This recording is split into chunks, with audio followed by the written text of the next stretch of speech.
Assalamualaikum warahmatullahi wabarakatuh. Saya di sini akan menjelaskan metode pembayaran ekspor. Saya sendiri, Aprian Winata, NPM 187510002 dari program studi Agribisnis 5A, mata kuliah perdagangan internasional. Baik, saya langsung saja.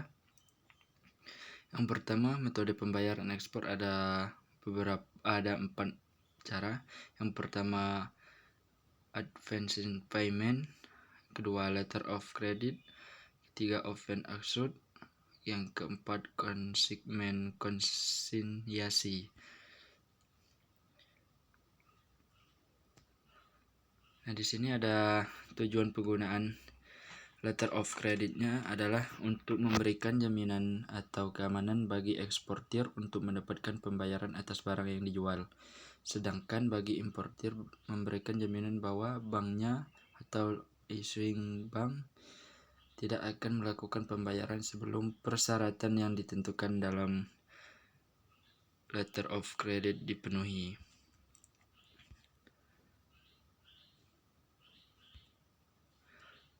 Selanjutnya, letter of credit yang dikirim dari opening bank kepada koresponden bank biasanya terbentuk.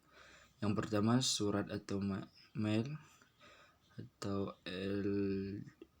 LTC, dua telek atau kabel, yang tiga Swift Society for with Interbank Financial Telekomunikasi. Untuk keuntungan letter of credit menggunakan yang pertama relatif paling aman bagi kedua belah pihak. Yang kedua, eksportir terjamin pembayaran sepanjang persyaratan LTC telah dipenuhi. Yang ketiga, penjamin atau atas pembayaran adalah bank atau issuing, bukan importir. Yang keempat, eksportir telah terhindar dari resiko kredit dari importir. Untuk yang terakhir, dana importir tidak akan dibayarkan kepada eksportir apabila persyaratan dalam LTC belum dipenuhi. Untuk kelemahannya sendiri menggunakan LTC, yang pertama, kedua belah pihak akan menanggung biaya yang cukup besar. Importir menderita risiko akibat marginal deposit yang disetorkannya. Bank hanya berurusan dengan dokumen dan bukan barang. Untuk pembukaan LTC, hal-hal yang perlu diperhatikan oleh importir opening bank kepada aplikasi pembukaan letter of credit. Yang pertama, nama jelas dan alamat eksportir atau beneficiary. Yang kedua, jumlah dan valuta atau jenis mata uang harus jelas. Yang ketiga, jenis LTC apakah revocable, irrevocable atau transferable. Yang keempat, apakah LTC tersebut akan diselesaikan dengan cara pembayaran, akseptasi atau negosiasi. Yang kelima, atas siapa wesel atau draft akan ditarik dan bagaimana tenor draft tersebut. Yang keenam, uraian singkat dari barang-barang yang akan diimporkan terhadap jumlah dan harga per unit atau jika ada. Yang ketujuh, syarat penyerahan barang dalam kondisi POB, CVR, CIV disebut. Yang ke-8, perincian dokumen-dokumen yang diminta. Yang ke-9, nama pelabuhan pembuat dan pelabuhan tujuan. Yang ke-10, transshipment atau pindah kapal diperbolehkan atau tidak. Yang ke-11, pengapalan sebagian-sebagian atau partial shipment diperbolehkan atau tidak. Yang ke-12, tanggal pengapalan terakhir atau latest shipment. Yang ke-13, tanggal jatuh tempo atau LTC expiry date. Yang ke-14, jangka waktu penyerahan atau presentasi dokumen. Yang ke-15, apakah L atau C akan disampaikan per surat email, TOEFL atau SWIFT. 16, persyaratan tunduk pada syarat-syarat umum bank untuk penerbitan di luar Indonesia. Permintaan pembukaan LCD impor.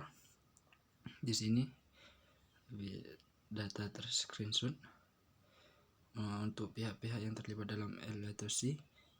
Yang pertama, secara langsung yang terlibat secara langsung. Yang pertama, 1. Pembeli atau importer, penjual atau eksportir, bank pembuka atau penerbit LC, bank penerus. Yang kelima, bank yang menegaskan atau menjamin pembayaran atas LC. Yang keenam, bank pembayar. Yang ketujuh, bank yang menegosiasi. Yang ke-8, bank yang diminta mengganti pembayaran. Untuk pihak-pihak yang terlibat dalam LC, pihak-pihak yang tidak terlibat secara langsung. Yang pertama, perusahaan atau maskapai pelayaran atau perkapalan. Yang kedua, bea dan cukai atau pabean. Yang ketiga, perusahaan asuransi. Yang keempat, badan-badan pemeriksa. Yang kelima, badan-badan penelitian lainnya. Nah, di sini tata cara memahami syarat dan kondisi L dan C. Yang pertama, authentic L dan C, applicant. Yang ketiga, issuing bank. Keempat, date of issuance. Yang kelima, data and place of expiry. Yang keenam, transferable credit. Yang ketujuh, confirmation. Yang ke-8, amount. Yang ke-9, availability. Ke-10, draft. Yang ke-9, virtual shipment dan transshipment. 12, insuransi. Yang ke-13, transport detail. Yang ke-14, description of good. Yang ke-16, trade team. Yang ke-16, presentation period. Nah, di sini ada contoh control sheet atau C. Contoh control sheetnya bisa dilihat. Untuk ada bank pembuka, nomor isinya dan tanggalnya dan sebagainya. Selanjutnya, contoh control sheetnya ada 14 dan keterangannya diperiksa oleh tanggal dan param. Selanjutnya, dokumen utama dalam L dan C. Yang pertama, draft null. Yang kedua, commercial on page null. Keempat, packing list null. Yang kelima, policy asuransi. Terima kasih. Wassalamualaikum warahmatullahi wabarakatuh.